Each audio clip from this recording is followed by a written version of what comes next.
नमस्कार, मेरा नाम आलोक है। आप लाइव देख रहे हैं। आज हमारे साथ न्यूज रूम में मौजूद हैं आलोक कुमार रंजन सर। लॉ गुरु हैं, शिक्षाविद हैं और लेट्स इंस्पायर बिहार की आज हम बात करेंगे। राजनीति, संस्कृति, इतिहास की धरोहर अगर देश के किन्हीं एक राज्यों में है तो उनमें से एक राज्य है हमारा बिहार। और बिहार अब प्रगतिशील होगा, बिहार आगे बढ़ेगा। लेट्स इंस्पायर बिहार, आप समझ गए होंगे। आज चर्चा करेंगे विकास वैभव की। विकास वैभव बिहार के चर्चित आईपीएस हैं, सुपर कॉप रहे हैं। और आलोक कुमार रंजन, पूरा नाम है आलोक कुमार। आलोक जी, आपका बहुत स्वागत है हमारे न्यूज रूम में। आज हम बात करेंगे लेट्स इंस्पायर बिहार की, क्योंकि लेट्स इंस्पायर बिहार के आप नेशनल कन्वीनर हैं, राष्ट्रीय संयोजक हैं। सबसे पहला सवाल मैं कोई लाग लपेट नहीं करूंगा। कल जो बेगूसराय में सभा हुई, बेगूसराय में जो युवाओं के साथ जन संवाद हुआ, बृहद संवाद हुआ, हजारों की संख्या में लोग आए। इतने लोग आए कैसे, कहाँ से आ गए? देखिए, ये तो प्रेरणा की पुकार थी और प्रेरणा की पुकार में विकास जी चाहते हैं कि हम बिहार के बच्चों को और युवाओं को, जो 9 करोड़ युवा हैं यहाँ, उनको प्रेरित करें ताकि बिहार विकसित हो, बिहार बढ़े, बिहार पढ़े। तो इसीलिए ये एक प्रेरणा की पुकार थी और उनका इस प्रकार का छवि है, उनके साथ इस प्रकार के लोग जुड़े हैं कि उन लोगों में खिंचाव है, कहीं ना कहीं एक चुंबकीय गुण है, जिसके कारण इतने लोग खींचे चले। और खास करके वहाँ बेगूसराय के काफ़ी लोग आए थे। बेगूसराय के काफ़ी लोग आए थे क्योंकि ये कार्यक्रम बेगूसराय में हुआ था। पॉलिटिकल गपशप भी आपसे हम करेंगे। आप देखते होंगे अक्सर जब रैलियाँ होती हैं, 50,000 से अधिक लोग थे जो भी बता रहे हैं। 50,000 से अधिक लोग लाने में रैलियों में बड़े बड़े पोस्टर्स लगाने पड़ते हैं, खर्चे होते हैं, काफ़ी खर्चा होता है। इतना हिम्मत आ गया लेट्स इंस्पायर बिहार की इस मुहिम में, इतनी हिम्मत आ गई? नहीं, ये लोगों की हिम्मत है, ये बिहार के लोगों की हिम्मत है, ये युवाओं की हिम्मत है, ये पूरी टीम की हिम्मत है। विकास जी के साथ कई सारे युवा जुड़े हुए हैं, हमारे जैसे लोग भी जुड़े हुए हैं, जो सब लोग मिलकर के अपने अपने तरह से योगदान दे रहे हैं। शिक्षा, समता, उद्यमिता। जी, शिक्षा की बात करते हैं, समता की बात करते हैं, आओ प्रेरित करें बिहार कहते हैं जी। बिहार में प्रेरित कर रहे हैं। बिहार को प्रेरित करने की जरूरत लगता है कि अभी भी है, क्योंकि कई लोग तो कहते हैं, पॉलिटिकल अगर हम बात करें शुरू करें, कि बिहार कितना बदल गया है। नहीं, बिल्कुल प्रेरित करने की जरूरत है। और खास करके जो उद्यमिता आपने बोला, बिहार में उद्यमिता अभी उतनी है नहीं जितना होना चाहिए था। बिहार एक विकसित राज्य था पहले, जो हम जानते हैं कि 1951 में बिहार बहुत विकसित था, लेकिन धीरे धीरे कहीं ना कहीं बिहार पिछड़ गया, पिछड़े राज्यों की श्रेणी में आ गया। आप पता ही होगा, बीमारू राज्यों की श्रेणी में आता है। बिहार का पर कैपिटा इनकम भी लो, उद्यमिता की बड़ी जरूरत है। और आप तो दिल्ली में भी है, दिल्ली में भी आप काफी बड़ा आपका नाम है, लॉ की प्रिपरेशन कराते हैं आपको लगता है कि बिहारी बड़ी संख्या में दिल्ली में है जो दिल्ली का निर्माण कर रहे हैं?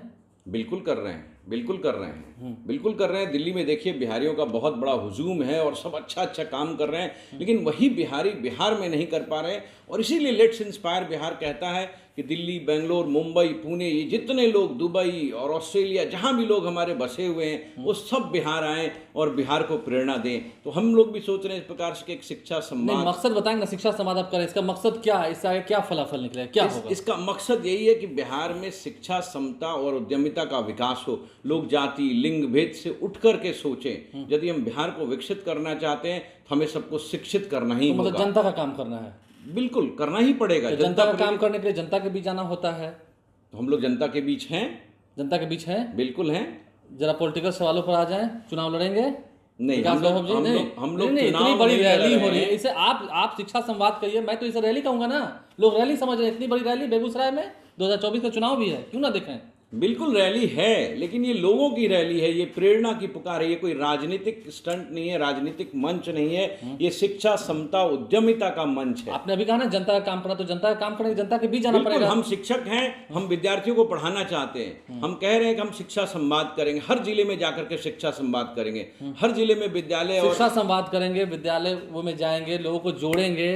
तो चुनाव लड़ने में क्या दिक्कत है? चुनाव लड़ेंगे। चुनाव लड़ना हमारी कह दीजिए कि मन में वो भी है। हमारी योजना जो है, हम लोगों की योजना यही है, हम बिहार को विकसित बिहार देखना चाहते हैं। हम ऐसा बिहार देखना चाहते हैं जो भारत का अग्रणी राज्य बने। उसके लिए शिक्षा जरूरी है, उसके लिए उद्यमिता बहुत जरूरी है। और जब तक हम एक दूसरे से भाईचारा नहीं बनाएंगे, समता नहीं होगी, बिहार में उस प्रकार का विकास नहीं होगा। बिना शासन में आए हुए, बिना कोई, जैसे आपने कहा जनता का काम, जनप्रतिनिधि बनेंगे तब तो जनता की बातों को वहां तक पहुंचाएंगे। नहीं, वो आपका कहना सही है, उसके लिए हमारे पास कई सारे जनप्रतिनिधि तो हैं, लेकिन हमारे पास ऐसी आवाज नहीं है जो लोगों को बाहर से बुला करके यहाँ जोड़ पाए। और हम लोग वही काम कर रहे हैं, बेंगलोर, पुणे, मुंबई, दुबई, सब जगह हमारे लोग हैं और वो आ रहे हैं बिहार में, और बिहार में कहीं ना कहीं अपनी योजना बना रहे हैं कि बिहार के लोगों को रोजगार देना है, बिहार के लोगों को और शिक्षित करना है, उनको और स्किलफुल बनाना है। हम लोगों की यही प्रेरणा की पुकार है। शिक्षा संवाद को अपने इस रैली के रूप में देखा, मैंने माना, आपने भी मान लिया जी। तो आपको लगता है, सीधे सीधे आप कहिए, क्योंकि मैं भी कह रहा हूं कि चर्चा इस बात की है कि विकास वैभव 2024 में लोकसभा का चुनाव लड़ेंगे, लड़ सकते हैं, बेगूसराय से ही तो कहीं ना लड़ जाएं। नहीं नहीं, ऐसी कोई बात नहीं है। देखिए, भविष्य को लोग पुकार रहे हैं तो लोग पुकार रहे हैं तो लोग तो चाह रहे होंगे कि हाँ आ जाए अखाड़े में। भावनाओं को कोई नहीं जानता, लेकिन हम लोगों के बीच में इस प्रकार की कोई चर्चा नहीं है। हम लोगों का संवाद है और सीधा संवाद है लोगों के साथ, और वो शिक्षा, समता और उद्यमिता पर ही आधारित है। और हम लोग चाहते हैं कि लोग अपनी अपनी जिम्मेदारियां समझे। बिहार के निर्माण में उनकी क्या जिम्मेदारी, हम शिक्षाविद हैं तो हमारी क्या जिम्मेदारी है, बिहार उद्योगपति है तो आपकी क्या जिम्मेदारी, आप पत्रकार हैं तो आपकी क्या जिम्मेदारी। बिहार पिछड़ रहा, ठीक है, आपने कहा बिहार पिछड़ रहा, पिछड़ा राज्य है, तो इसके कारण भी कई सारे होंगे, उस पर भी गौर कर रहे हैं। बिल्कुल, इसका कारण है शिक्षा का कहीं ना कहीं यहाँ पर अभाव है। वैसे कॉलेज नहीं है। आप बताइए, भारत के स्तर पे यदि देखें तो बिहार में क्या कोई ऐसा विश्वविद्यालय है जिसका नाम पूरे भारत में हो? बिहार में कोई मेडिकल कॉलेज, कोई इंजीनियरिंग कॉलेज? यूनिवर्सिटी तो हुआ करती थी। नहीं, नालंदा यूनिवर्सिटी आपने फिर बनाया, लेकिन अभी भी उसका इस प्रकार से नाम नहीं हो पाया। आपने इंफ्रास्ट्रक्चर बहुत अच्छा बना दिया, बहुत कुछ हो गया। तो बिहार को अग्रणी राज्य बनाने के लिए वैसे लोगों को जोड़ना पड़ेगा।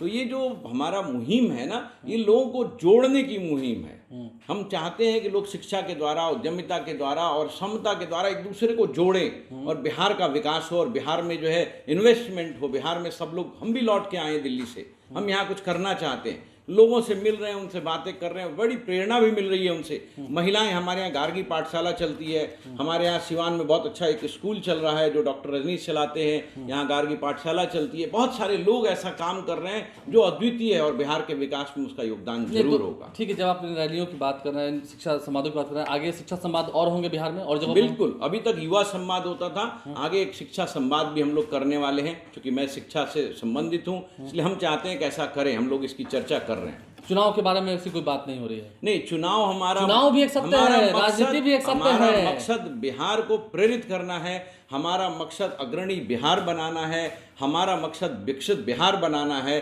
पढ़ेगा बिहार, बढ़ेगा बिहार, हमारा मकसद वो है। तो सिर्फ जनसंवादों से ही बिहार बन जाएगा? चुनाव एक माध्यम है, लेकिन और भी कई सारे माध्यम। एफर्ट करना होगा, जनसंवादों से ही बिहार बन जाएगा? ऐसी तो बहुत रैलियां होती रही हैं बिहार में। संवाद करेंगे तभी तो हमारा जो है मकसद पूरा होगा और समस्या का समाधान होगा, कोई हल निकल पाएगा। तो संवाद आवश्यक है, संवाद आवश्यक है, सीधा संवाद जनता के साथ, ताकि उनको लगे कि बिहार को बनाने में उनकी भी जिम्मेदारी। बेगूसराय से अखाड़े में उतरने की कोई बात नहीं है, ऐसी कोई चर्चा। प्रशांत किशोर भी आजकल बहुत घूम रहे हैं बिहार में, बहुत सारी बातें होती हैं, बहुत चर्चाएं होती हैं। तो विकास वैभव का सीधा सीधी कैसे क्या फोकस है कि सीधा बिहार को बदलना है? नहीं, देखिए, विकास वैभव जी की योजना ये है कि वो युवाओं को लेकर के चलें, और युवा जो है वो शक्ति के पुंज है। यदि युवा समझ गया, युवा प्रेरित हो गया, तो बिहार विकसित हो जाएगा। बिहार बहुत सीधा टारगेट कर रहे हैं कि बिहार को विकसित बनाना है। उन लोगों को टारगेट क्यों नहीं कर रहे हैं जिनकी वजह से बिहार पिछड़ गया है? उनको भी तो टारगेट कीजिए ना। अगर कोई समस्या हुई है तो समस्या के पीछे कोई ना कोई इंसान है। तो हमें हल को टारगेट करना है, समस्या को नहीं। हम उसके हल की ओर जा रहे हैं। हल यही है कि भाई हमें महिलाओं को, युवाओं को, बुजुर्गों को, सबको जोड़ना है। लेकिन हमारा मेन फोकस युवा है, जो आगे चल करके बिहार को बदलेगा। देखिए, जिन्होंने छल किया है, अब उनके लिए बिहार में हल निकाला जा रहा है। हल क्या है, समस्या क्या है, और आगे राजनीति संभावनाओं का खेल है। भविष्य में कुछ भी हो सकता है, तैयार रहिएगा। लेट्स इंस्पायर बिहार की रैली बेगूसराय में सफल हुई है। आलोक रंजन जी हमारे साथ है, आलोक कुमार जी हमारे साथ है, आलोक कुमार विद आलोक कुमार। काफ़ी अच्छी चर्चा हुई है, आप समझ रहे होंगे। लेट्स इंस्पायर बिहार आगे बिहार में करने क्या जा रहा है। अभी और जिलों में कार्यक्रम होंगे, लेकिन फिर वही बात, जनता का काम करने के लिए जनता के बीच जाना पड़ता है। जनता के बीच जा तो रहे हैं, अभी आईपीएस अधिकारी के नाते जा रहे हैं, क्या आगे जनप्रतिनिधि के नाते भी उतरेंगे, दिखेंगे? हमारे चैनल को सब्सक्राइब कर लें, साथ साथ फेसबुक पेज भी लाइक करें। धन्यवाद।